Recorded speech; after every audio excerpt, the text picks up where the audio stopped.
محبت هم پیدا شي او یو بل دغه اهمیت باندې پوه شي چې موږ دې پله یو شو نو بیا موږ دا کار کولی شو. اتفاق کې برکت دی.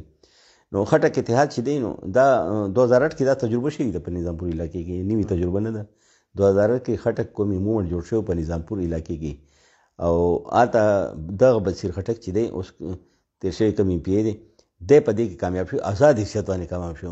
خوړې علاقې کې چیرې ایم پی ای مینې دې نه مخکې نو کامیاب شي، همیشه به د کوړي یا شیدو دغه علاقې نه خلک کامیابېدو، دلته نه نظامپور خوړې علاقې نه څوک نه کامیاب شوي. 2008 کې چې کوم خټک قومي مومنټ تشکیل شو، بیا دې کوم ناره وویله، ناره بیانه خلکو هغې علاقې عوامو خوښه شوه، نو هغوی بھرپور ووټ ورکړو ورته، او په دې نتیجې کې کوم خټک قومي مومنټ و دی خپل امیدوار آزاد امیدوار بصیر خټک کامیاب کړو، هغې به ایم پی ای جوړ شو. هغې نه بعد به نور وجوهاتو چې هغې نه بعد به 2000 الیکشن ته ودرېږو، کامیابي ورته میلاو نه شوه.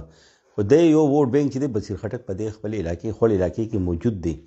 12000 14000 16 17000 پورې د خپل یو ووټ بینک دې علاقې کې موجود دی، ولې چونکې تعلق هم دغه علاقې سره. بل د پاکستان پیپل پارټي سره اوس هم موجود دی، لاړ نه دی. پیپل پارټي پاکستان پیپل پارټي سره وابستګي د بصیر خټک او پاکستان پیپل پارټي ناراض کم ووټ بینک چې کم د بصیر خټک کم بیانیه ده د سره کم متفق دي، نو هغه ورکران د تنظیمونه د سره دستور موجود دي، نو هغه کافي ووټ بینک ته ورته ویلی شي.